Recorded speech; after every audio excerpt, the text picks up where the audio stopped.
So karon day guys, mayong gabi sa inyong tanan. So Friday night, so nagready ng people kayo sa katao bukid. So check sa outfit na naman, naka short raw, naka singan na lang itong mo, naka chinilas pambata, nag-usap-usap yung bubble gum, buhay buot.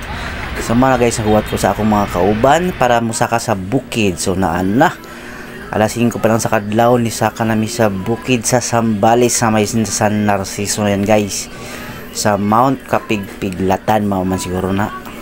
So mao na ginaisaka nami ang kapoy pod oy pong kaayo.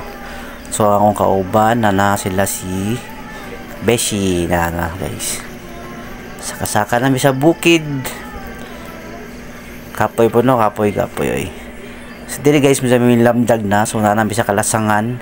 So daghan na mi ni saka diha, daghan ning grupo lain-laing gisakyan. So manang kauban duharang mi ka laki. So man ni guys, ipasaka na po lang motor guide dera, kauban na mo kana naka-blue. Si kuya na ang kabuutan ni kaayo. Saka-saka lang, so yabta na mi lamdag. So mga na guys, nanami sa bungtod-bungtod, yung hajag-hajag na. So yeah, mga kauban no. Iyahay na mi gising-isi diha. Garte. Nay mga kauban na taga Pampanga, taga Las Piñas na uban. So naabit namin sa pinakaunang view na nindot na guys. So pahuay mi kayo murag lamdag na diha. Nindot na kayo view diha. Ayan, nagpicture na sila diha, picture. Og dire mi misaka sa swing dire na guys. Pero nindot dire na pita na kanni din he. Anhi din may picture ang view niya ra. Di ba? Makawala og stress kayo ang view dire. Indot pa sa hangin sariwa kayo, presko ang hangin. Walay pollution na duyan-duyan diha oh.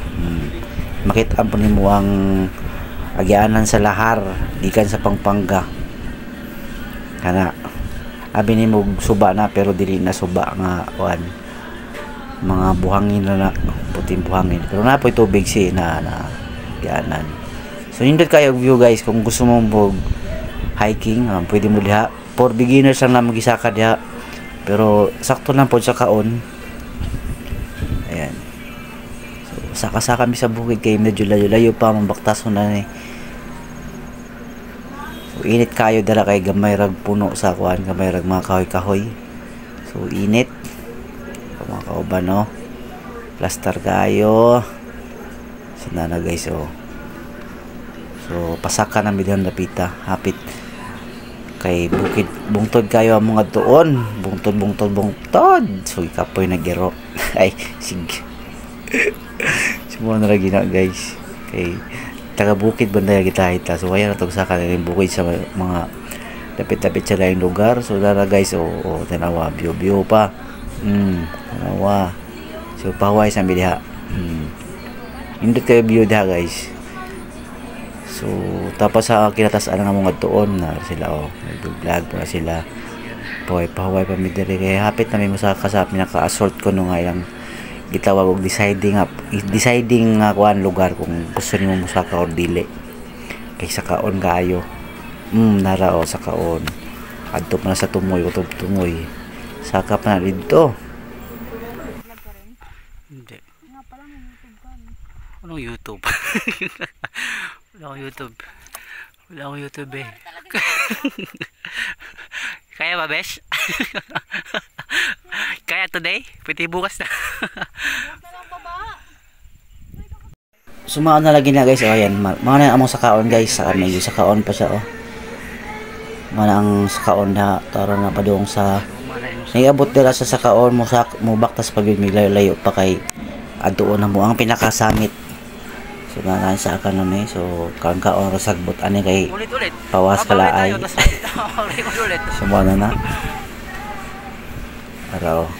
So sakaon siya guys. So nindot na sakaon kay makawala og bilbil.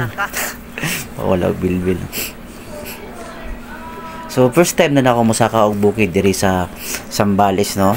First time na ako may join og mga hiking ko no.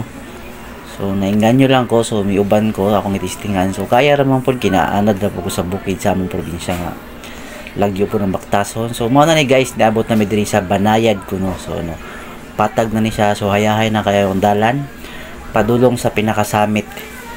So ayan o, daghan lang siya og mga murag kugon sa Bisaya. So daghan sila o mo na yung mga gaanda mo puro kugon. So nara guys, nara ang pinakasamit. Mo na ni among naabtan diri ang pinakasamit nga kuan. So na siya sa kuan mga 680 MSN. So mura na.